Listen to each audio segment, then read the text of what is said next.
আরে এই তো কতগুলো চিকেন, আমি একটা চিকেন নিয়ে এখান থেকে জলদি পালাই। আরে ওই বিড়াল, তুই আমার দোকান থেকে চিকেন নিয়ে পালাচ্ছিস কেন? দাঁড়া, তোকে ধরতে পারলে কিন্তু খবর আছে। আশেপাশে তো কেউই নেই, আমি গিয়ে এই গর্তটার ভেতরে লুকিয়ে পড়ি, তাহলে ওই বিড়ালটা আমাকে ধরতে পারবে না।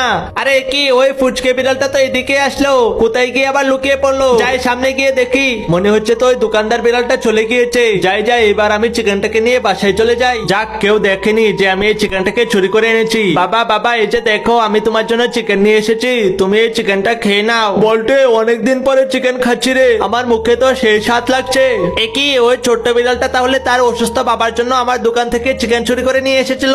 আমি একটা কাজ করি, আমি ওদের জন্য আরো খাবার নিয়ে আসি। এই যে বাচ্চা, দেখো আমি তোমার অসুস্থ বাবার জন্য আরো কত খাবার নিয়ে এসেছি। নাও নাও, এই খাবারগুলো তুমি আর তোমার বাবা মিলে খেয়ে নাও। আর বন্ধুরা, তোমরা অসুস্থ বিড়ালের জন্য সবাই লাইক সাবস্ক্রাইব করে দাও।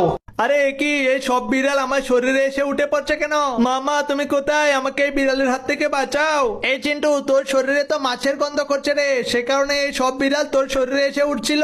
আরে মা, সকালে তো বাবা নদী থেকে একটা মাছ ধরেছিল, তারপর বাবা সেই মাছটাকে আমার জন্য ফ্রাই করে দেয়, আর এরপর আমি সেই মাছটাই খেয়েছিলাম। এর জন্যই মনে হয় এই বিড়ালগুলো সব আমার পিছনে লেগেছে। বন্ধুরা, আমাকে সাহায্য করতে লাইক সাবস্ক্রাইব করো।